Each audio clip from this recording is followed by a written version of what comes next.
Hello, and welcome back to my channel. So I thought, being that I had a pretty mad little experience with God the other day, share it with you. I have two black kangaroos watching me from a distance. Can you see them? Have you ever wondered about tithing? In church we've been talking a little bit about tithing and what it is and what's required of us when it comes to tithing. To round it down to the simplest and the least detail that I can go on about, your tithe is 10% of your income before tax, before rent, and before anything else. It's just 10% of what you get before any expenses. You give that 10% to the church that you're committed to. That goes towards, biblically, those who work in the church, particularly the pastor of the church. When you have to give away 10% of your tithe, and willingly, if you don't do it willingly, then you may as well not do it, because God doesn't appreciate a unwilling giver. Knowing that I have to tithe and that I should be wanting to tithe, you have bills and stuff, and when you don't have a lot of money coming in and you got a lot of bills, you got to be able to pay them, and tithes is just one more bill. So what do? So we're talking about it in church, and I feel like God is talking to me separately to that. I feel like he says to me, you need to be giving me a complete tithe. Don't miss a week here and there. Give me more than your tithe. Give me what would be a tithe on what you hope to be getting. Yeah, that's interesting. I felt like I should be giving this tithe, so I hummed and hawed over it for a while, talked to God. I really couldn't shake the feeling that I needed to be given more than just my 10%. I decided that I'd go ahead and put in that at 10% plus the extra, and I said to God, as an act of faith, I'm going to go ahead and do this, and I'd like it if you could meet all of the bills that I have required and bless me as a confirmation that I'm doing the right thing. That's the personal side of what was going on inside me and what I felt I should do out of faith. It's just interesting that I was going through that battle inside myself before we'd started talking about tithing, and then God pops it into the church discussion at the same time, just to kind of reinforce his message to me. At the same time as all this, I'd been working on a motorbike that I'd promised to give to my mate Gareth. That meant that I would not be able to use that motorbike around my little farm anymore, just going from my house to the chicken shed or to a stable or up to a paddock, check some fences, whatever, for those times when my back's giving me trouble or I'm sick or whatever, just make the job easier, you know. I was a little bit disappointed about that, but I'd promised to give this motorbike away and it had come to that time, and I was like, well, I can do without it. It'll just be more difficult. I did want to give it. I didn't want to keep it for myself or go back on my word. Knowing that I had a use for it just made it all that more of a thing for me to need to be generous in my giving, which kind of goes along with your giving cheerfully and giving out a heart of generosity. So I went ahead and gave that motorbike away, got it running real nice, amazingly nice considering the age of the thing. Then it was interesting, I'd been talking to a mate at church. He had some family issues that he wanted to talk to me about, got me to pray for him. That was a couple of weeks beforehand. After I've given away this motorbike and I've given my tithe and I'm still looking at the red side of a bill, this bloke comes up to me again and he's looking all serious and he wants to have a chat with me, and he's pulls me aside while I'm packing up after church. He says, I just need to talk to you. Like, oh, okay, this must be in regards to his family issues or something. No, he stares at me and he's like, do you remember years ago I used to have this little motorbike and you helped me fix it up a couple of times, you gave me an engine for it, blah blah blah. Blah blah blah. Yeah, I remember that one. And I'm waiting for him to ask me, can you help me get it running again, or can you store it for me, or something like that. And he just says straight up, do you want it?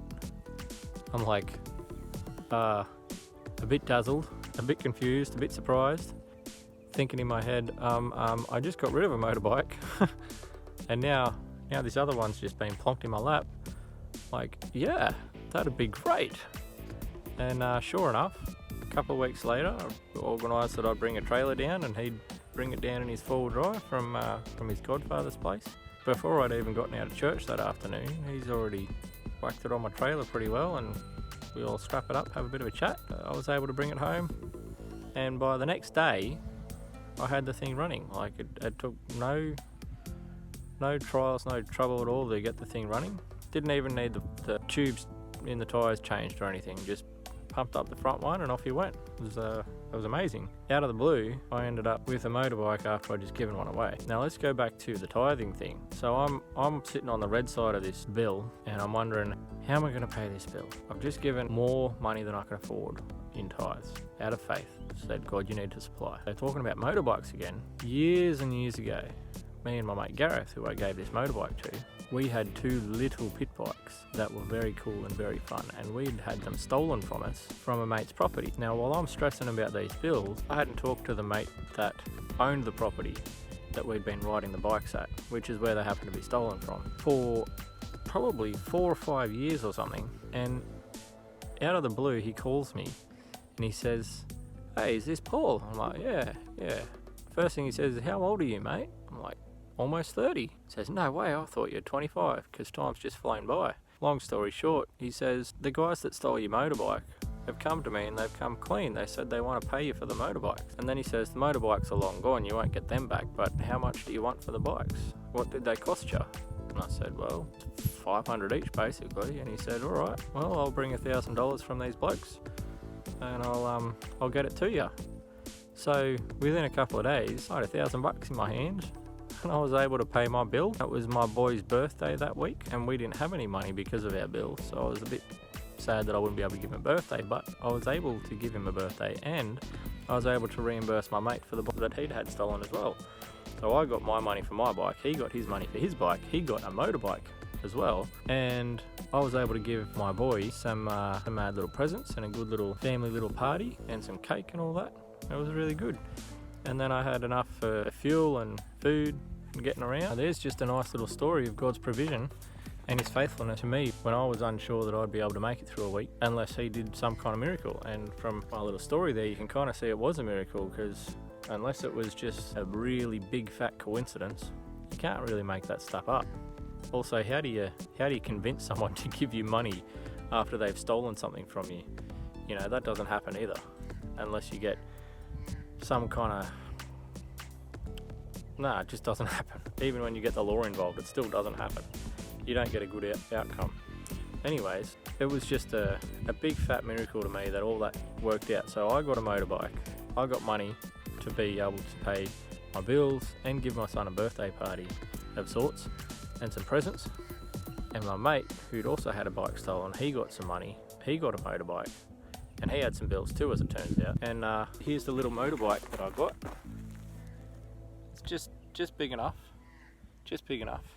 to be able to give the kids a little joyride and get some jobs done without having to overwork myself and wear myself out just by walking the distance of the paddocks, which is really good. So God's looking out for me, and he can definitely be faithful when we trust him and act out of faith and do it with a generous heart. So I encourage you that if ever you're struggling... I've got a bug fly on me.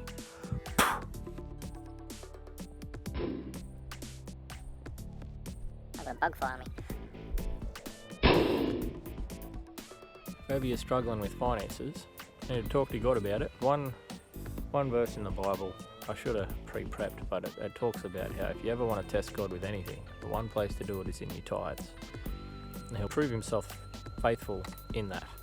And that's actually how my late grandpa became a Christian, was through testing God with tithes.